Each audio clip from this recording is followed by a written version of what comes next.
It is the bewitching hour, 3 o'clock, so I'd like to call the meeting to order. Before we hear the case, I'm going to read the guidelines by which we operate. This is a public hearing, and we are the Zoning Board of Adjustment for Putnam County, Florida.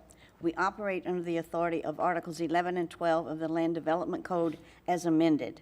The primary responsibility of the board is to hear and decide appeals challenging final determinations made by the Planning and Development Services Department under the Land Development Code, and to hear and act upon requests for variances, special use permits, nonconforming use determinations, and preliminary development plans under the Land Development Code. Today we have a variance.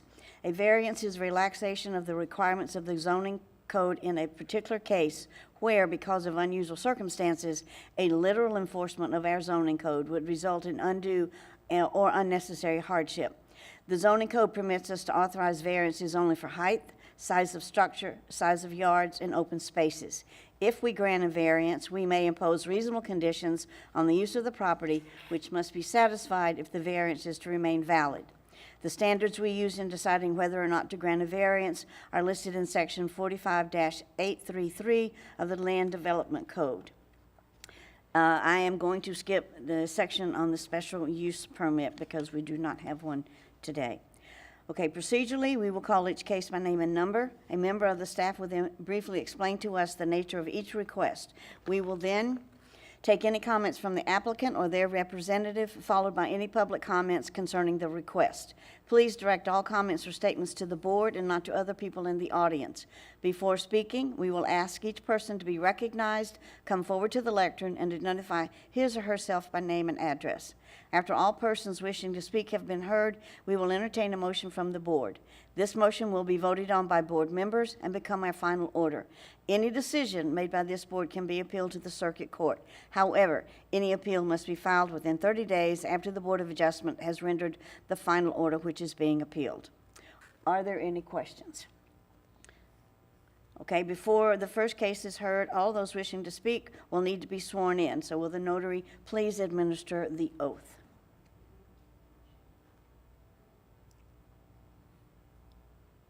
You're not speaking? Okay, it's up to you. All right. Okay, the first case today is variance 22-006. Thank you, for board members. For the record, Zachary Baker, Planning and Development Services. Today is, of course, July 20th, 2022. We're hearing the residential variance case number V22-006. The applicants are Hannah Nash and Kevin Fortuna. The location for this variance request is 102 Thicket Lane in Palatka. The future land use designation is Urban Reserve, and the zoning district is Residential 1.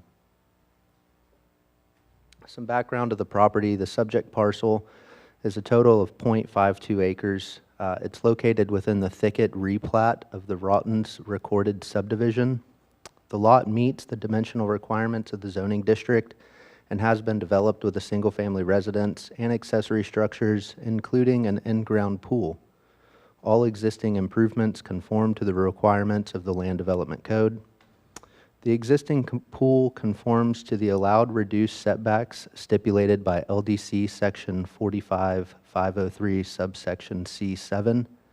The pool was permitted in 2006 under a previous owner, and the new owners would like to erect a screened enclosure around the existing pool.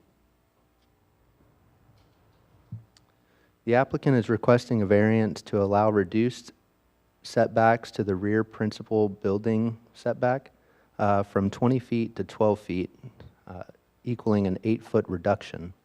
The requested reduction would allow the pool enclosure to abide by the minimum 20-inch separation requirement of the Florida Building Code for pool barriers.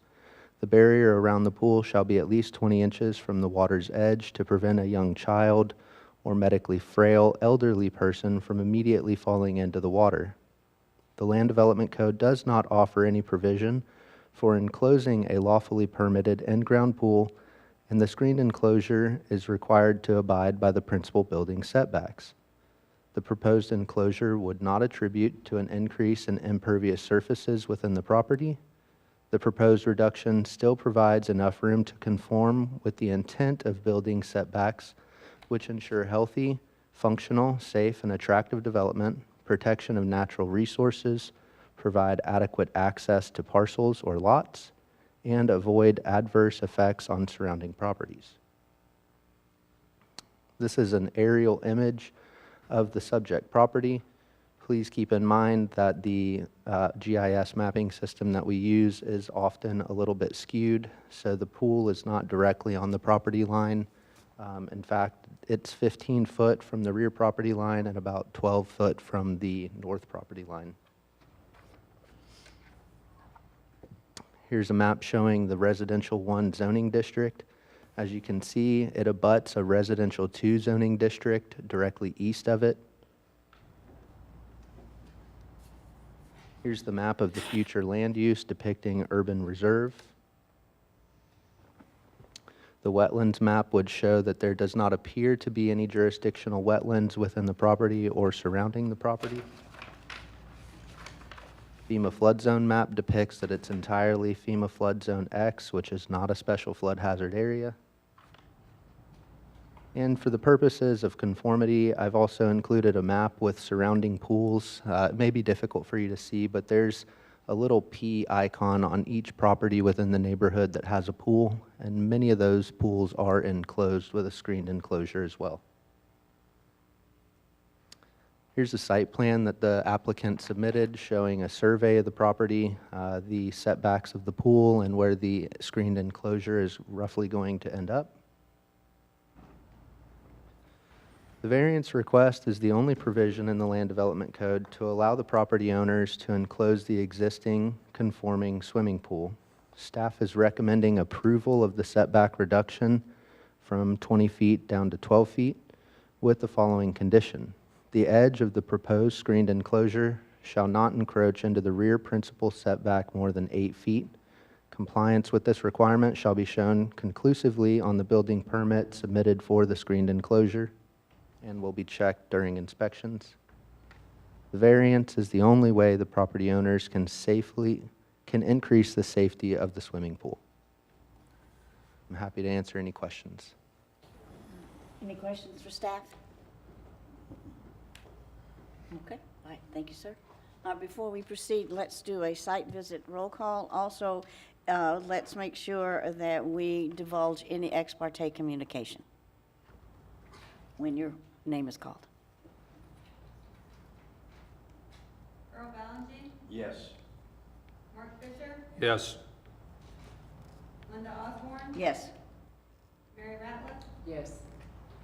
Linda Bazar, Yes, and I did have ex parte communication. Ron West, Yes. Amy Stanley. Yes. Okay, I think at this time, the applicant has chosen not to come forward and speak to us, so I guess we will proceed with any questions that, there were no questions of staff before, so Madam Chairman, if I may interrupt for just a moment, then this is more so directed at the member who had ex parte communication.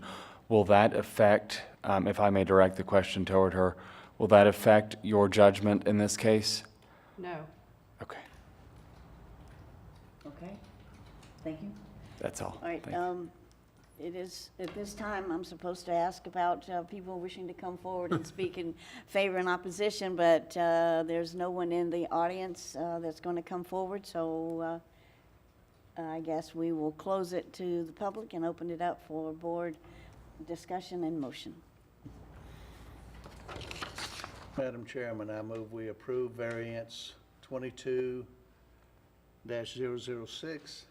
as it meets the criteria for variance as required by section 45-833 of the Putnam County Land Development Code with the condition recommended by staff and authorize the chairman to sign the final order. We have a motion and second to approve variance 22-006. Is there any further discussion? If none, those in favor, please indicate by raising your right hand. 1, 2, 3, 4, 5, 6, 7. All right, motion carries 7-0. So just for your information, there is a 30-day appeal process. But I don't think anybody was too concerned about it today, so they didn't show up. But anyway, I have to notify that, let you know that. So if there's any issues, you can always work with staff and work out anything that's of importance. Okay? All right. The next thing on our agenda will be any old business? Any new business? Okay, the next thing is approval of minutes for June 15th, 2022. Has everybody had a chance to read them? Second. Motion and a second to approve the minutes of June 15, 2022. All in favor, say aye. Aye. Opposed? Motion carries 7-0. Okay, if there's nothing else, I'll entertain a motion to adjourn. So moved. Okay, we stand adjourned. No. New record. Oh, no, New record. it's a new record.